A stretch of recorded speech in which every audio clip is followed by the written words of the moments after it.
അദ്ദേഹത്തിന്റെ കൂട്ടുകാരെല്ലാം കൂടി പെട്ടെന്ന് കയറി വന്നു. ചോദിച്ചതോ ക്യാരറ്റ് ഹൽവ. അപ്പൊ നമുക്ക് ക്യാരറ്റ് ഹൽവ എങ്ങനെ ഉണ്ടാക്കാന്നുള്ള വീഡിയോയിലേക്ക് പോകാം.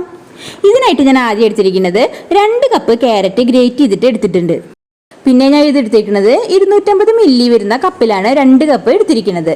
ഇനി നമുക്ക് ഒരു പാൻ ചൂടായ ശേഷം അതിലേക്ക് ഒരു 1/4 കപ്പ് നെയ്യ് ഒഴിച്ചു കൊടുത്ത ശേഷം ഒരു 5 മിനിറ്റ് ലോ ഫ്ലെയിമിലിട്ട് ഈ ക്യാരറ്റ് എല്ലാം ഒന്ന് ആ പച്ചമണം വിട്ടു പോകുന്നവരെ നന്നായിട്ട് വഴറ്റിയെടുക്കണം. ഇനി ഞാൻ ഇതിലേക്ക് ചേർത്ത് കൊടുത്തിരിക്കുന്നത് 2 കപ്പ് പാലാണ് കേട്ടോ. ഇത് നമ്മൾ ഈ ക്യാരറ്റുമായിട്ട് നന്നായിട്ട് ഇളക്കി യോജിപ്പിച്ച് വറ്റിച്ചെടുക്കണം കേട്ടോ.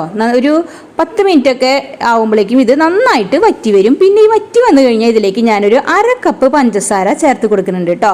ഇത് പഞ്ചസാര ചേർത്ത് ഇളക്കിയിട്ട് ഇനി നമുക്കിത് നന്നായിട്ട് വറ്റിച്ചെടുക്കാം. പിന്നെ വീഡിയോ കാണുന്ന എൻ്റെ കൂട്ടുകാർ സബ്സ്ക്രൈബ് ചെയ്യാതെയാണ് വീഡിയോ കാണുന്നതെങ്കിൽ എല്ലാവരും ഒന്ന് സബ്സ്ക്രൈബ് ചെയ്ത് എന്നെ സപ്പോർട്ട് ചെയ്യണം. പിന്നെ ഇതിലേക്ക് ഞാൻ ചേർത്ത് കൊടുത്തിരിക്കുന്നത് ഒരു 1/2 ടീസ്പൂൺ ഏലക്കായ പൊടിയാണ്. പിന്നെ ഞാൻ 2 ടേബിൾ സ്പൂൺ മിൽക്ക് മെയ്ഡ് ചേർത്ത് കൊടുക്കുന്നുണ്ട് കേട്ടോ. ഇത് ചേർക്കുമ്പോൾ ഈ ക്യാരറ്റ് ഹൽവയ്ക്ക് പ്രത്യേക ഒരു രുചി കിട്ടും കേട്ടോ. ഇനി നമുക്കിത് നന്നായിട്ട് മിക്സ് ചെയ്തിട്ട് എടുക്കാം. ഇതിലേക്ക് ഞാൻ ഒരു 1/4 കപ്പോളം അണ്ടിപ്പരിപ്പാണ് കട്ട് ചെയ്തിട്ടുള്ള പീസുകൾ ഇതിലേക്ക് ഇട്ട് കൊടുക്കുന്നുണ്ട്. നമുക്ക് ഇഷ്ടമുള്ളത്ര നട്ട്സുകൾ ഏത് നട്ട്സ് ആയാലും ഇതിലേക്ക് ചേർത്ത് കൊടുക്കാം കേട്ടോ. ഇപ്പം നമ്മുടെ വളരെ രുചികരമായിട്ടുള്ള ക്യാരറ്റ് ഹൽവ ഇവിടെ റെഡി ആയിട്ടുണ്ട്. എല്ലാവരും ഇതൊന്ന് ട്രൈ ചെയ്ത് നോക്കുക. പിന്നെ ലൈക്ക് ചെയ്യാനും ഷെയർ ചെയ്യാനും മറക്കരുത്. അപ്പം മറ്റൊരു വീഡിയോയിലൂടെ കാണാം. ബൈ.